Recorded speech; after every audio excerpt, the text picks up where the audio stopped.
Colorado faces a crucial moment. Hospitalizations are at a high and rising. Deaths from COVID-19 are picking up, and hospitals are warning of coming staff shortages.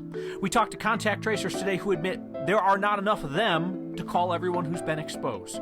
Still, some counties remain defiant that they won't be told how to control this pandemic. Yet we will find reason for optimism today, even if we have to drive clear up to the Maroon Bells, where there's some clearing being done, and to northern Colorado, where one man is spending every weekend making this state more beautiful for the rest of us. Once again, from my home to yours, this is Next. Every week, Colorado's COVID hospitalizations keep rising without peaking. We know that we have several more weeks of pain ahead, even once we turn that corner. The current wave of cases is making it hard for contact tracers to get to people in a reasonable amount of time. You know, the kind of time where getting that notice actually does you some good so you don't accidentally expose a vulnerable person in your life. The woman leading the contact tracing effort for the metro area's largest health department showed our Steve Stager their mountain of work. We started this morning with just under 1,400 cases to investigate. That's a day's work now for contact tracers in the Tri-County Health Department. With the sheer amount of cases that we're seeing right now, and if we think each case has between 2 and 4 contacts, that's a lot of contacts. So Ashley Richter is the epidemiologist leading that team, a team that's grown. They've hired and trained temporary workers, but it's still not enough. 250-ish people, it's not enough to get through 1,400 cases a day. Richter says more than a third of cases her office gets are more than 10 days old, too late to make a difference. So they don't contact those folks. Yet the caseload is still overwhelming. It gets to a point where the amount of resources and the work that needs to be done, they don't equal each other. I think we're extremely close to that, not we, Tri-County, but us as a state of Colorado. Richter says for now, state guidelines say you shouldn't pick and choose who you call. You should contact anyone who's tested positive. It may very well come to a point where we start to look at the cases that we have and cutting down and prioritizing those cases as a state. She says we could very soon be at a point where contact tracers are prioritizing positive cases of people who are at a higher risk or those who are exposed to more people each day and leaving other cases behind. I know that there are conversations happening at the state. Where is that the direction that we need to go or not? So I asked Richter if contact tracing is worth it if you cannot catch everyone. She says it is, because it helps in cases where people might be at high risk or cases where people are heading into a community full of high risk people. So she doesn't foresee contact tracing stopping as caseloads start to increase. But she does certainly see some changes to it should we continue to see that exponential growth of cases and hospitalizations, Kyle. And Steve, the reason why contact tracing is so important, the reason why it's been a successful strategy in so many European countries and so many South Asian countries is because they get to people quickly. So even if you have one of those mild cases or one of those asymptomatic cases, you at least get that heads up to stay home, stay away from people. Yeah, and that's what the goal here is, and that's how you control a pandemic. You may not be able to get rid of a virus, but you can control it that way if you at least know where it is in the community.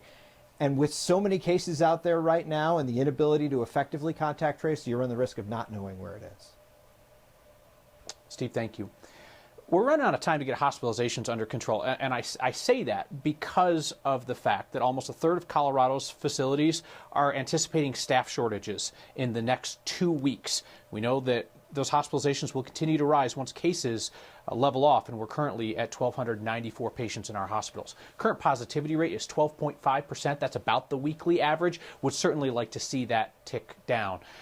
We've seen a demonstrable increase in COVID deaths. Now, this is the toughest number to track because they often come in significantly delayed in reporting. So we feel a lot more confident looking, say, a week back, and that's when we were losing about 18 Coloradans a day with COVID-19.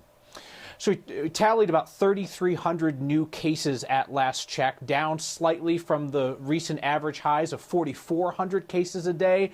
In all honesty, that number is so testing driven, it might just represent a drop off in testing over the last few days.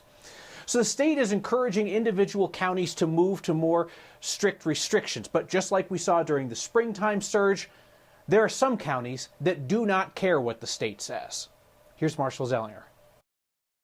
The state determines a county's health risk based on 3 criteria: new cases, positivity rate, and if hospitalizations are increasing, declining, or stable.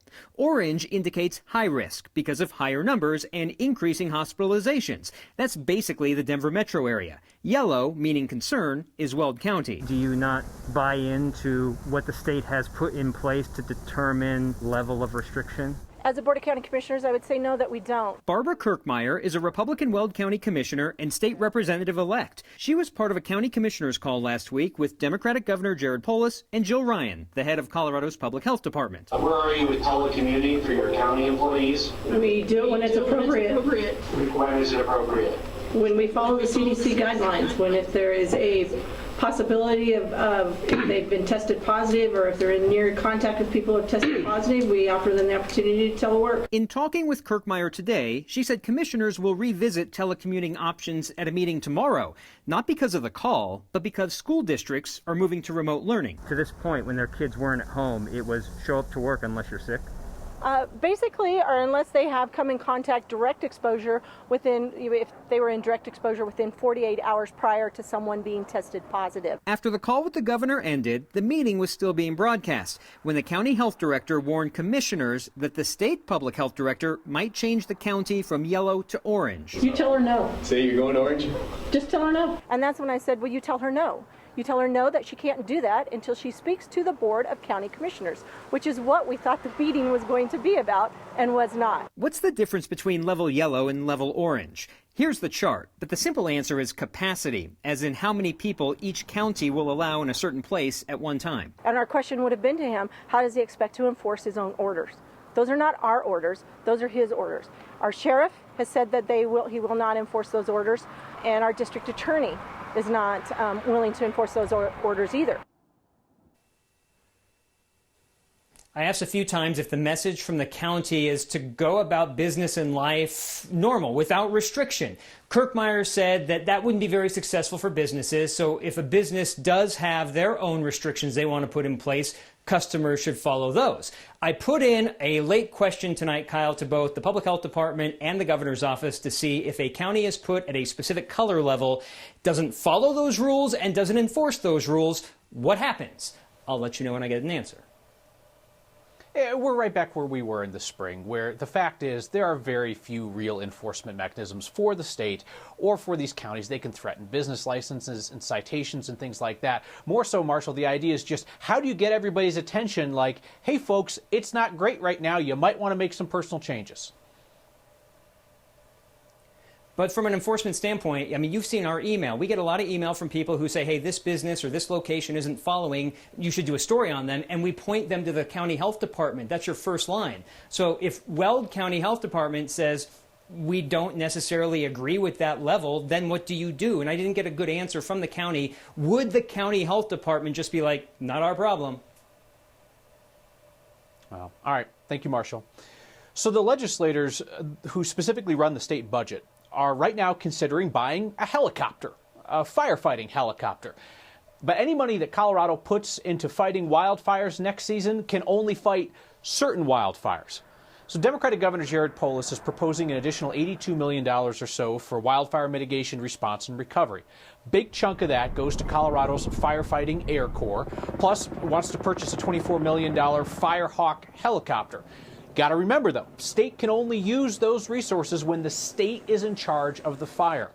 More than 90% of the acreage burned in 2020 was believed to be on federal land. In those cases, the state doesn't have any firefighting authority and can only help out if it's asked.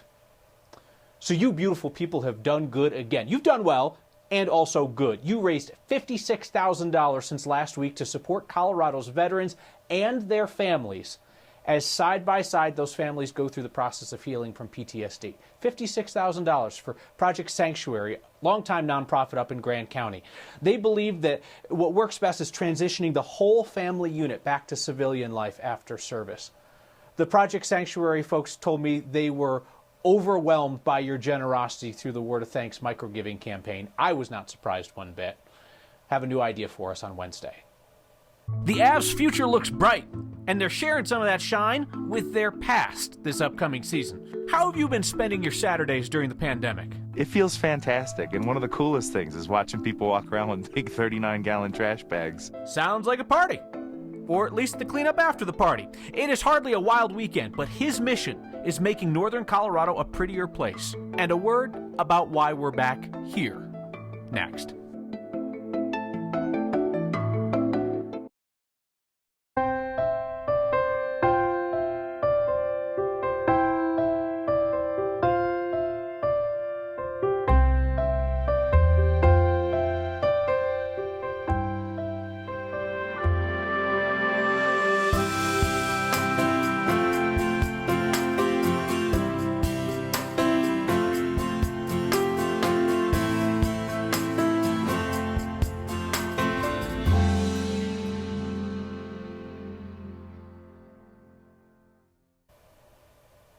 We didn't have the rights to the Cheers music. It would have been really expensive.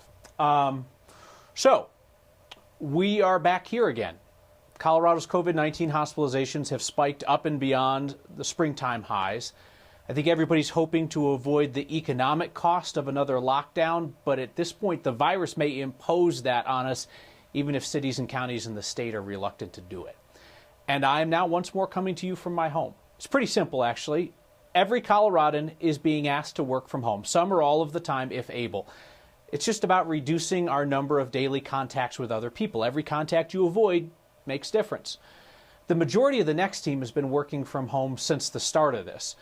And now a number of us at 9 News are shifting back to a partial work from home schedule. It's the smart thing to do for any business that can do it at this point. We spent more than 5 months talking like this every night, my home to yours. I hope that we are not in for another 5 months of this. But I also hope that this is a reminder that just like back during the spring, our choices matter. What we do matters. We aren't powerless. The choices that we make have a real impact on our families and on our neighbors. Choices big and small. Where I sit every night is a pretty small one. Thought it was more important that you know where we stand. The most Colorado thing we saw today is a stunning ice rink. Teresa spotted a group of guys clearing the snow off the lake up at Maroon Lake. They were getting ready to play some ice hockey. What a backdrop for it. Teresa said one of the guys mentioned they were super excited they could squeeze in a game before the road to the Maroon Bells is closed. That is hockey in its purest form. Now, normally we'd have the pros on ice by now to entertain us, but hockey season is scheduled to start early next year instead. The Avs are going to be taken to the ice with a nostalgic nod to the team's Canadian roots.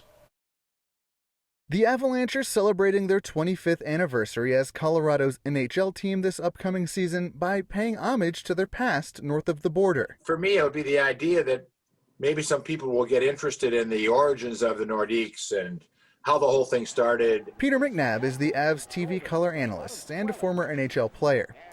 He played against the Quebec Nordiques before they moved to Denver and became the Avalanche. Looking back, I think it's one of the things that helps tie sports, tie the eras together. Jerseys aren't the only thing tying those eras together, though.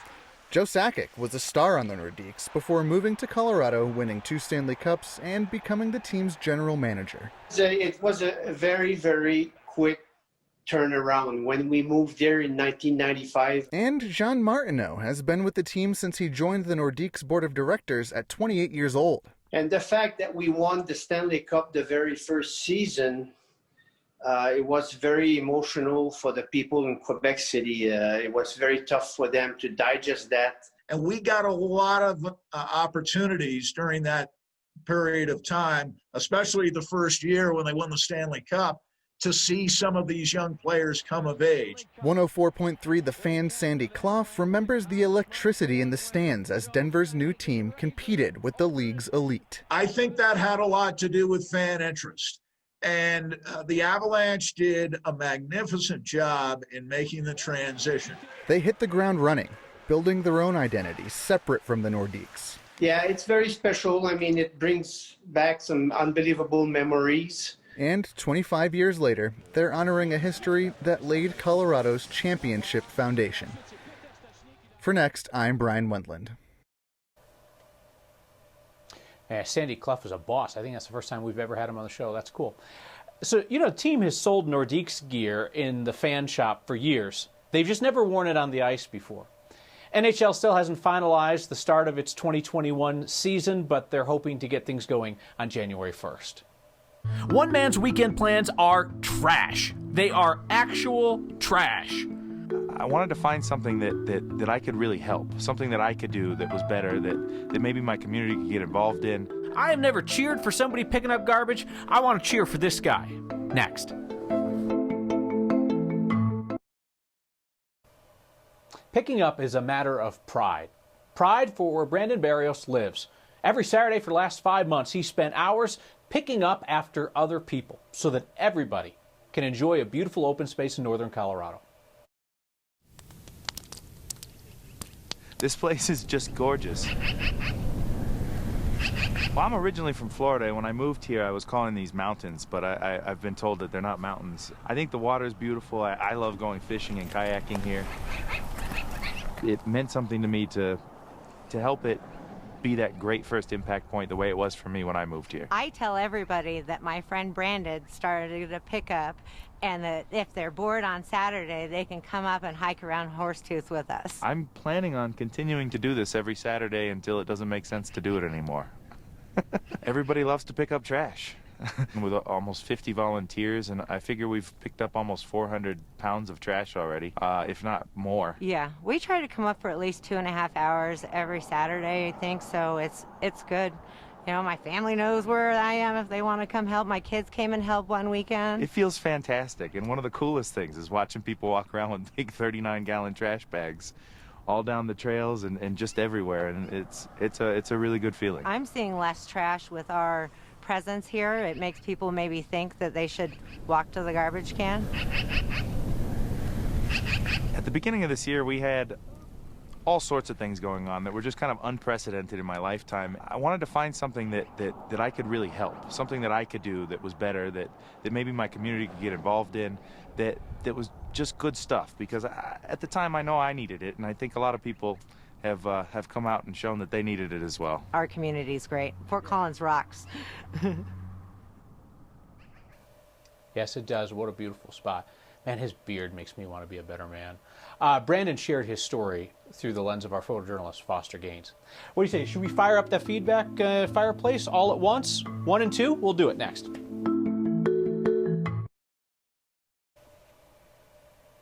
A note tonight. Hey, Kyle, why'd the Denver get rid of the Pepsi Center drive-through testing site just before the resurgence? One of the issues there was funding. There was some federal funding for that mass testing site, which was efficient, but it was very expensive. When that federal funding ran out, it was going to fall to somebody else. I think there were also some concerns that Denver was kind of shouldering the load for other places. I have not heard any talk about that coming back at this point. Marcy says, we're all tired of isolating, but I love your basement. And Debbie, one of the symbols of coronavirus to me, never would have expected to see the inside of a journalist's home. Can you imagine seeing Walter Cronkite's basement? Ooh, I bet that was sweet. See you next time.